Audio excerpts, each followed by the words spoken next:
Hey,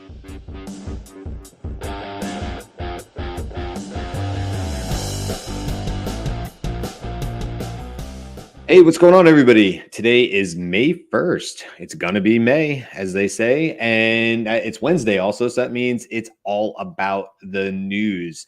What have we seen in the news over the last 7 days? What has piqued our interest? If you're new here, we don't usually share. We didn't today share what the news stories that piqued our individual interests. So we have Beth, Junmi, Carl, Andy, and I'm Brian.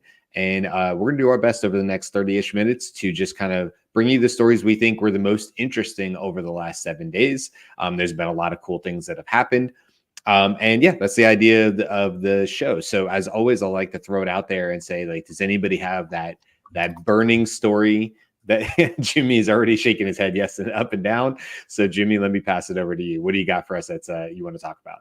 Okay, so this is like a two-pronged story. The No Fakes Act is being discussed in Congress. There's a panel being talked about this morning, in fact, about pushing through this No Fakes Act. It's a bill that essentially protects artists from just deep fakes being used against them, deep fakes being used for unauthorized commercial purposes, and just generally trying to address this rising concern for both commercially and personally. The key takeaway that I've gotten through so far is there's a portion in the bill that talks about explicit digital rights or digital copyrights. So this is one of the things that I know I've been talking about and people have been talking about recently, especially with groups like Metaphysics and Clear Angle Studios helping the CAA, which is a large agency body in Hollywood, to create what they call the CAA Vault, which is creating AI clones of artists. And so this has been really prevalent in the news over the last few months about how these industries would really deal with AI cloning. Because I mean, we've done AI generated music episodes. Mm-hmm. You know, we've talked about the Taylor Swift issue a few months ago, right? And now. So now this act that was created back in 2023 is being addressed, and Congress is addressing this bill. And so like pretty much every news agency's been there. I was watching the PBS one, but what makes this a two-pronged story for me is one of the artists that was actually speaking to the committee today was an artist named Twigs. Okay, I'm not familiar with this artist, but apparently they are, fairly popular.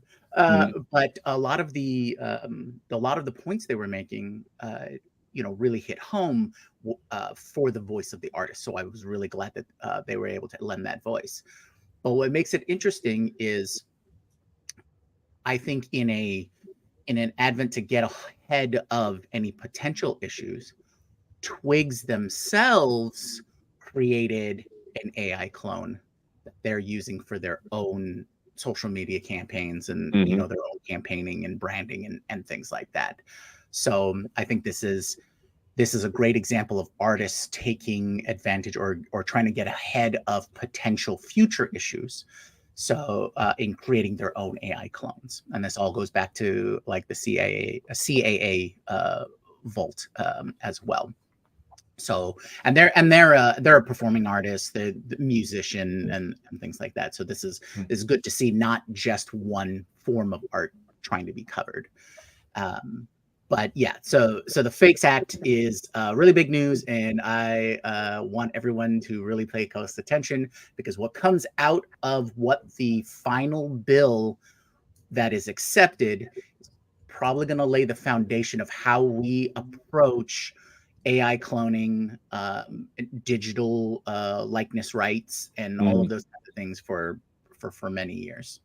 And we just saw this come out just as an extra story to this. There was news in the last week that I was going to bring up from the artist Drake, who put out a diss track against another Kendrick Lamar.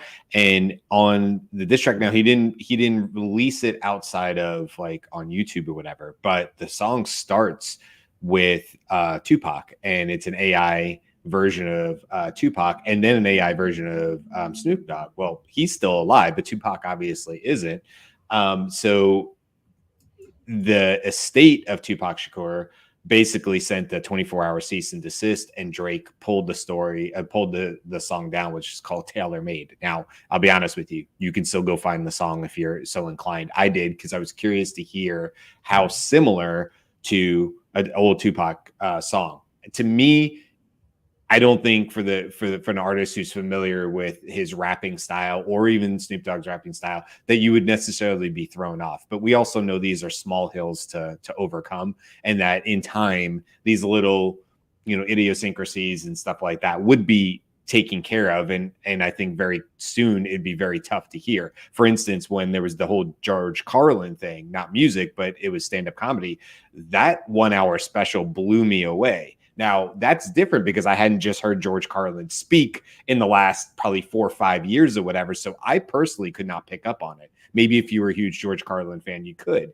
But I just wanted to put this out, Jimmy, because you were talking about the law side of it. This isn't just, evildoer people who are using a Tupac or whatever. This is a major music artist like Drake using another dead major rapper from history as AI, and putting it out on a song, and there was a cease and desist, and he complied with it and took it down. But we have artists using artists. So is this going to go to, like you said, the ability of like Tupac's estate being able to say, look, we will license this out, no different than Elvis. We saw that years ago with the hologram versions of Elvis, and Tupac actually had one too, believe it or not, back in like the early 2000s, I think. So I agree with you. It'll be like interesting to see how these estates take care of this. It could be another huge revenue stream for, Elvis is going to be fine, right? But a huge revenue stream for maybe artists who have passed. Maybe there's an estate, and there is a new way now to license their AI likeness in a responsible way that brings money back to that estate as it should. So it's not just being used. So just wanted to bring that up because I was like dead on with what I saw going on with Drake. You're spot on. That's definitely a commercial option for them.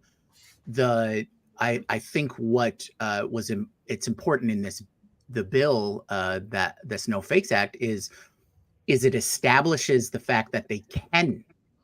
Right? Because digital copies or digital representations, AI clones of their performances are not covered by likeness. They're not covered by, there is no explicit right for this kind of situation. So we want that so that people have a little more control over their likeness in with these new technologies. Yeah.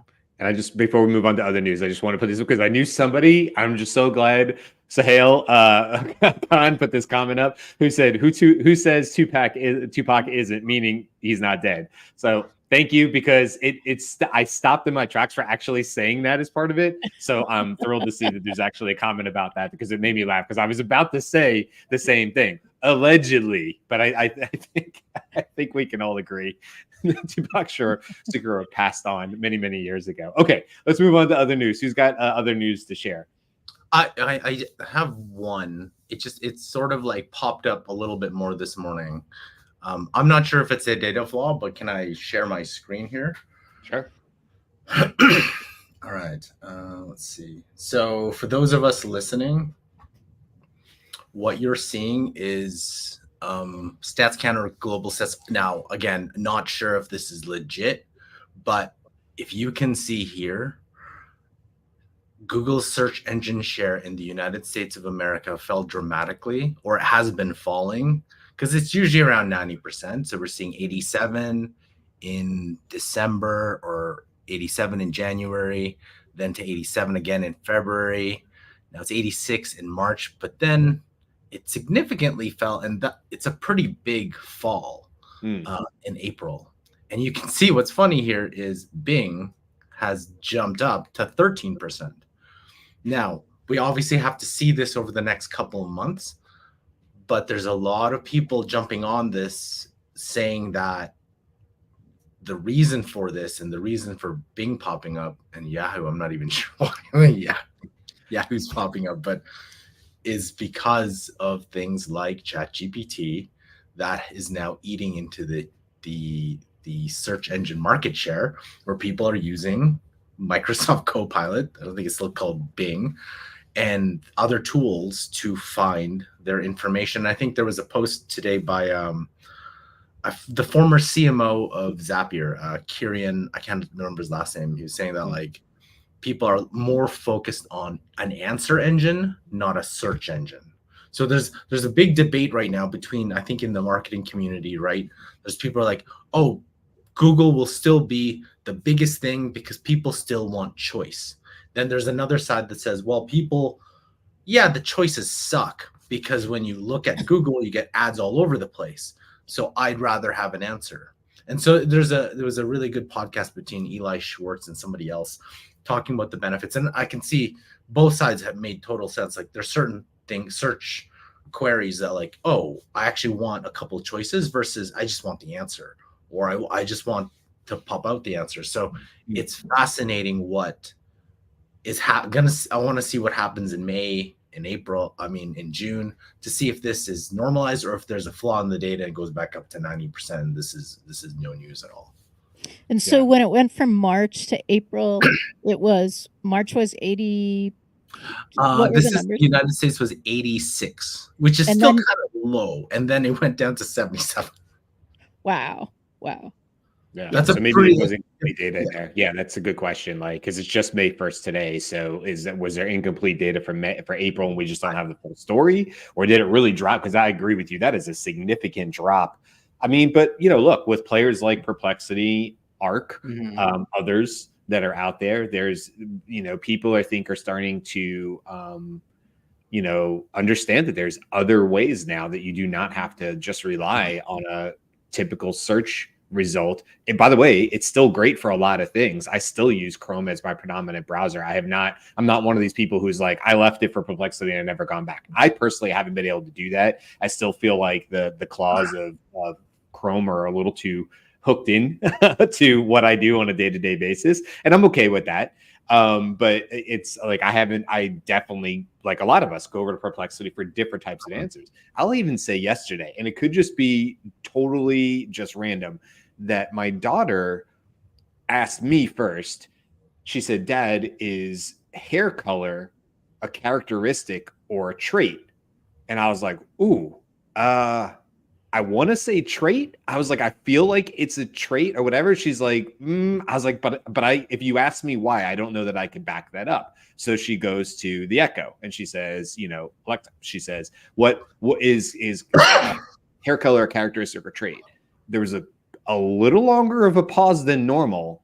And then the answer that came back was well thought out, like ChatGPT thought out, not just blah, like I looked this up in the internet. Didn't give you a recipe? No.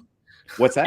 It didn't give you a recipe? No, but it gave out a well thought out answer. And I thought, oh, has there been maybe a back, an update? I don't know. It would pique my interest. Maybe there hasn't been. It's not news because I have no idea. But, we've been waiting for these series, for these Echoes to get smarter because they sound dumb by comparison, even though 10, 15 years ago they were the best thing we had. But now we're like, I don't know, that's not as good as I could get out of an LLM. I don't know. I almost felt like either it just happened to be perfectly said on the internet and it pulled that answer back, which totally could be the case. Or maybe there's been some slight tweaks on the back end. I don't know. So anyway, I just wanted to bring that up to it. But so I haven't seen any announcements about Alexa but Amazon did switch their code assistant and announce that new branding is Q, and there's a Q for coders, for developers. There's Q for business, and there's Q for something else, and I don't remember what the third one was. But they're doing like Microsoft Copilot kind of thing where everything is going to be Q, and that did come out today, maybe.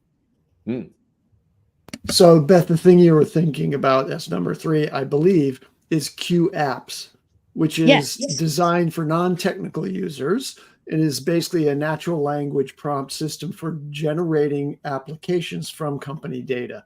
And when they say applications, I think they mean automated queries, you know, about that. I don't know that they actually have app functionality available through Q Apps yet in natural language format. But that's very interesting. So, and it rivals GitHub. So the assertions are, anyway, that GitHub, which is an amazing Copilot for coders and developers, which is a Microsoft product, has been the go-to, and now Amazon's Q Developer is the next wave of that trend. That trend's happening out there. Didn't Microsoft just release something with Copilot, like GitHub Copilot yesterday or 2 days ago? Because I remember Satya on his feed said something. It's like, "Oh, welcome to blah blah blah blah blah blah." I didn't see that. Carl will find it. Yeah, I'm just in terms of some other quick news here while we're pivoting. OpenAI and Google both had sort of news that are similar, and that's that we continue to see a trend towards these larger companies like OpenAI and Google doing contracts or doing whatever you want to call them and paying for access to past subscriptions or past publications, excuse me. So the one for OpenAI is with Financial Times, and basically there was just an article that came out 2 days ago that said the Financial Times today announced a strategic partnership and licensing agreement. That's what I was trying to think of, licensing, with OpenAI, a leader in artificial intelligence, to enhance ChatGPT with attributed content, help improve this model's usefulness by incorporating the Financial Times journalism, and collaborate on developing new AI products and features for Financial Times readers. Further in that article, it talks about how the Financial Times also became enterprise users, which I think we've seen this 2 or 3 times, where like in the same announcement, it's like, by the way, we just signed up 400 people on the enterprise account, and also now we have a strategic partnership for them to use our stuff. So it seems like money's going both ways,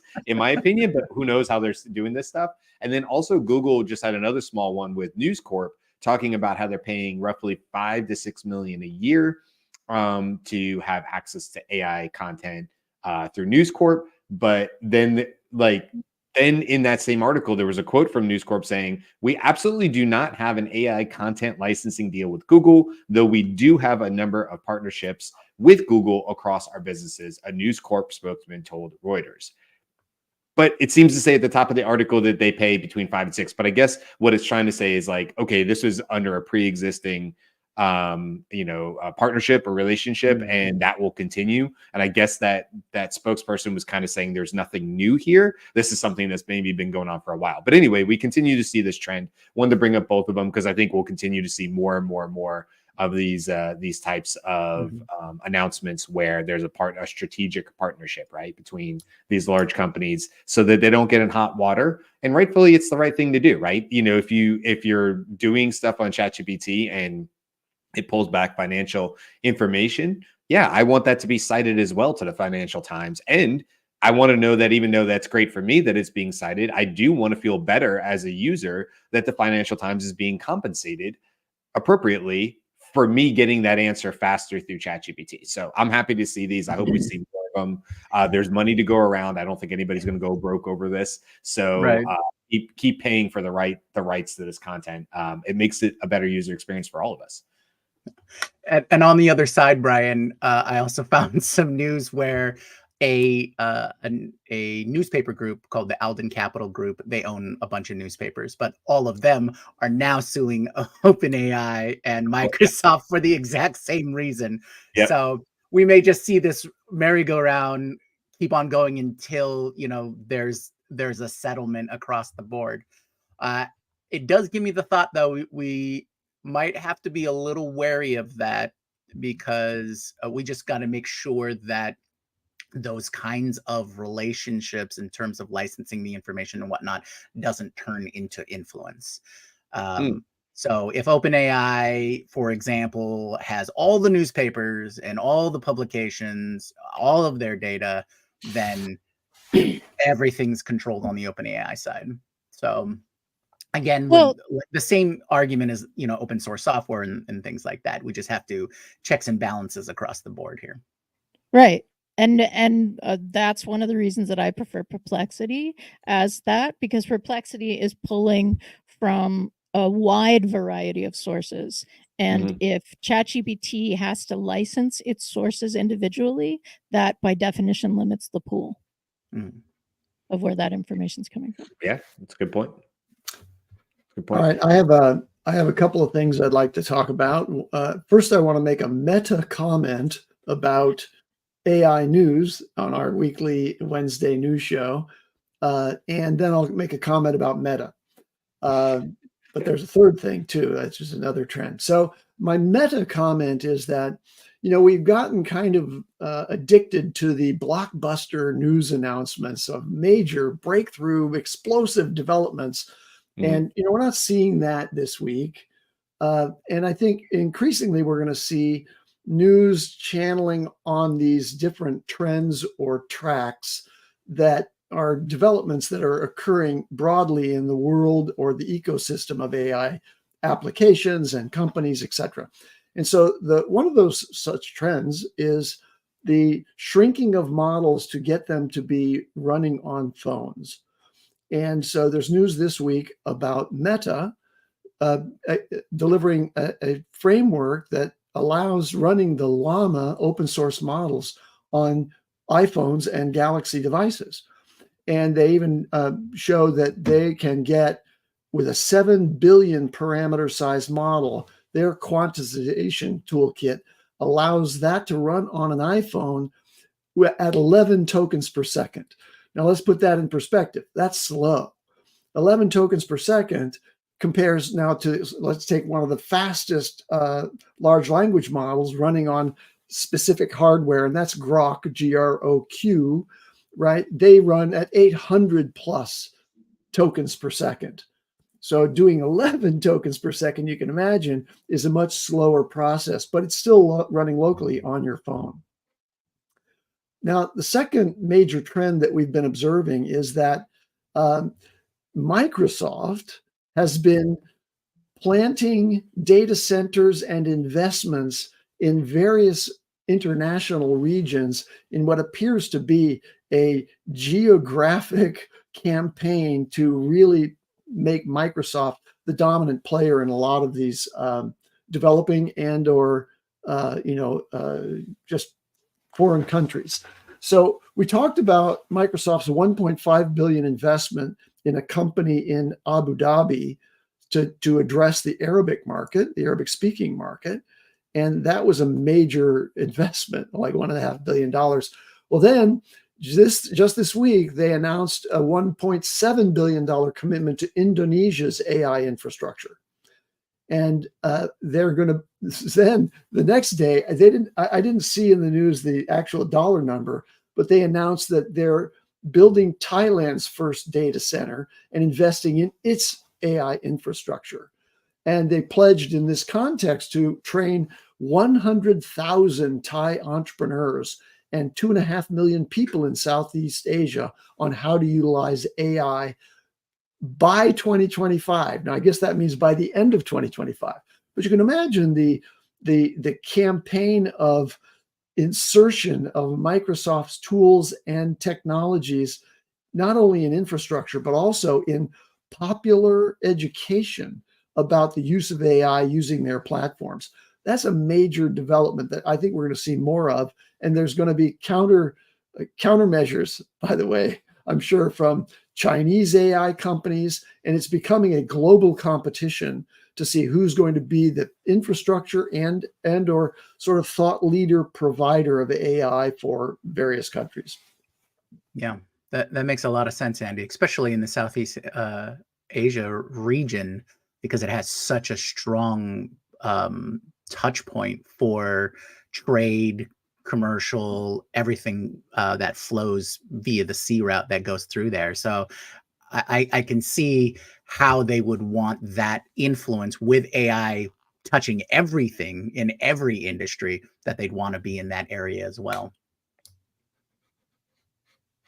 Well, I thought you were going to pick up another thing, Andy, because I know you've had it in your possession for a day, but I want to at least touch on it today, which is that a lot of people, including Andy, who's holding it up to the screen right now, have been getting the Rabbit R1 delivered. Now, I think we will probably do a show where we do a little bit deeper dive. Andy's not even had 24 hours with it at this point, so I think it would be unfair to get any sort of official reviews or anything like that at this point. But it has come out, and I think it's worth mentioning that there have been reviews of it. Marquise Brownlee, Riley Brown, although that was sponsored. So, and some other ones have come out. And I would say that it's in the initial response has been in line with maybe the Humane Pin.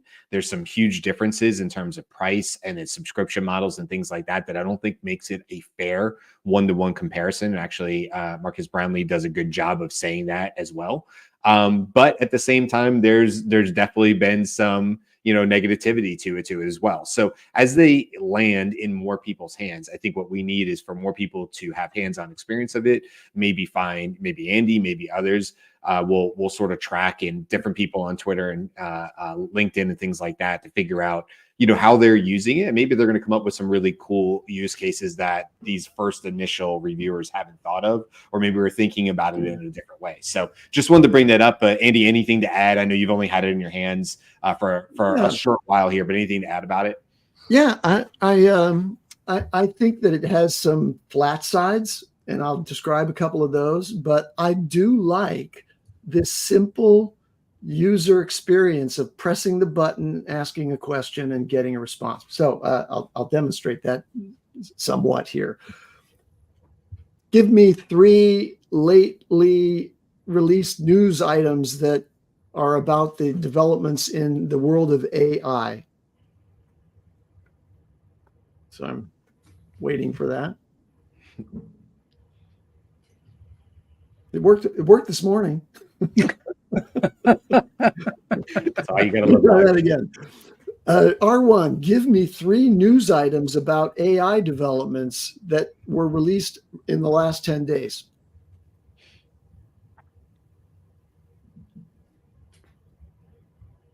It's blinking. Live demo, folks. The rabbit is blinking. If you know, you know. There you go. Live Now check you know. demos never fails. That's the problem. Okay, so now let me it's tell you live some other flat sides of Rabbit R1.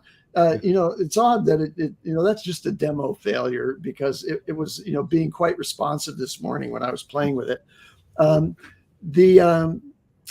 Here's some problems with it. One is it has to be tethered to Wi-Fi in order to be functional, or you can buy a SIM card. It has a SIM card slot and have a 4G connection. And so I'm not willing to buy a whole, extra line on my Verizon plan in order to get, this to be connected to that. But when I tried to connect it to my, phone as a hotspot, it doesn't show that network. It shows the networks here in the house, but it doesn't show that network. So I'm still struggling through that piece of it. Here's an interesting point. There was a lot of press about the relationship between Rabbit R1 and Perplexity. And so I assumed that when I would, ask a question of Rabbit R1, it would use Perplexity. Well, it's quite convinced that it does not. It does not use Perplexity in its responses. It uses its own LLM in order to provide those responses. And so it appears on the surface anyway that the only connection is that you get a free year of Perplexity Pro. And to do that, you have to sign in with the email that you use to connect to your Rabbit R1 device. And so that didn't work for me. It could be that it was only the first 100,000 users, and I'm 101,000, 100,000 plus one, somewhere in there. And so I'm not qualified for it. And the other thing I'll just quickly mention is it suffers, as do many other large language models, from insufficient training and hallucination. So here's an example. There's a feature in this, I just stumbled upon it, which is last night I said, okay, make a note, and I dictated the note. It said, okay, saving your note, and it saved the note, and I didn't know where it saved it, but I later found that those notes were saved into a thing called journal in my Rabbit R1 account, which is called whole.rabbit.tech online. So there's actually a journal that I can use, and that's a pretty nice feature, just as like a dictation method to capture something that then is available on my desktop, on whole.rabbit.tech. But I then asked it to, save a note to my journal, and it said, I'm sorry, I don't have the ability to save notes. And I said, you do. You just did it. How can you say that I went on in this dialogue back and forth. It was insistent for about 5 minutes that it did not have that capability. One of the key features of it that's shown as the journal on R1's website. So it eventually did. And it said, okay, I'm saving your note. And it showed up immediately in R1. So, or in the on the web UI. Well, I think what I'm seeing is we're seeing this is like these are truly, they're shipping, alpha, beta versions, and then hoping that because of the design, now the R1 has a unique design to it. I give them a lot of credit because it has a distinct look to it, and what it is the second it whizzes by a screen. You're like, that's the Rabbit R1. If somebody pulled it out in public and you were at least aware of AI, there'd be no doubt you knew what that was, right? So good on them for that. I think they did a great job with it. But I think it's they're expecting to ride the hype in the initial purchasing power of them at $200 in order to make updates. I know that within the last, I think 24 hours, Andy, they just made an update that helps with the resting battery rate, because apparently the R1s were draining crazy fast even when they were just in standby mode. And I guess they pushed an update that somebody was already saying on Verge has drastically fixed that. Great. That's great. I'm glad to see that there's future support and updates and stuff. I'll just be really curious, and I don't want to pick on any one device or anything like that with these AI devices. I just will be really curious to see, how many times the public will be willing to invest like a Kickstarter almost, knowing full blown that they're probably not going to deliver with the power that you might see in a carefully created promo or pitch video or whatever. And then, are you willing to wait it out until it potentially gets better? I think it's interesting. It's what's going on right now, so it's definitely newsworthy. But obviously we'll learn more as Andy dives more into it as well on there. Okay, before we wrap it up, I think Beth, I don't even know if I was gonna say, Beth, I don't even know if we've gotten news from you. So what news do you want to share? We'll maybe wrap it up there unless anybody else has anything. Okay, quick. Google released Med Gemini, which is a suite of AI models that are fine-tuned for healthcare. The comparison is it outperforms ChatGPT-4 or GPT-4. Again, and it outperforms them on 10 out of 14 tasks. Again, the new models that are coming out are compared to the old model of OpenAI as their benchmark. But it's fairly cool. It incorporates web search information, provides more reliable and up-to-date answers to complex medical questions. And it excels at analyzing medical images and videos and health records. So it's using that giant context window that Gemini was touting. So those kinds of things are really interesting. And then I have two sort of rumors based in fact. One is the appearance of GPT-2 and the disappearance of GPT-2 as a chatbot. If you were in the AI community, or at least on Twitter, there was like a whole thing. This model appeared on lmsys.org, which is super niche. And you could try it, and it appeared on the 29th of April, and it disappeared on the 30th of April. In between those two times, Sam Altman tweeted, "I have a soft spot for GPT-2," and in fact, he corrected it. So we have a soft spot for GPT-2, which is how OpenAI writes their model names, and then he corrected it to GPT-2, which was matched what was on the which was on LMSys. And I have another one, but Carl, you unmuted. Did you want to comment on this? No. No. That was the same thing I was just going to talk about really quickly. I have tried it though. It did solve because it was on chat.lmsys, I think .org, and it solved something that Opus and GPT-4 couldn't do. So it was really awesome. There's a whole bunch of back and forth of what it is, who it is. And then it also got into it's Q-Star plus GPT-2, and there's so much speculation on what it is. So it was a funny read throughout the 3 days or whatever days it was out in the wild for. Yeah, no. And OpenAI, like, we don't know whether it's OpenAI or not. The attribution was not known. So it's just this model that appears for a day and then disappears for a day, and Sam Altman just generally tweets about it.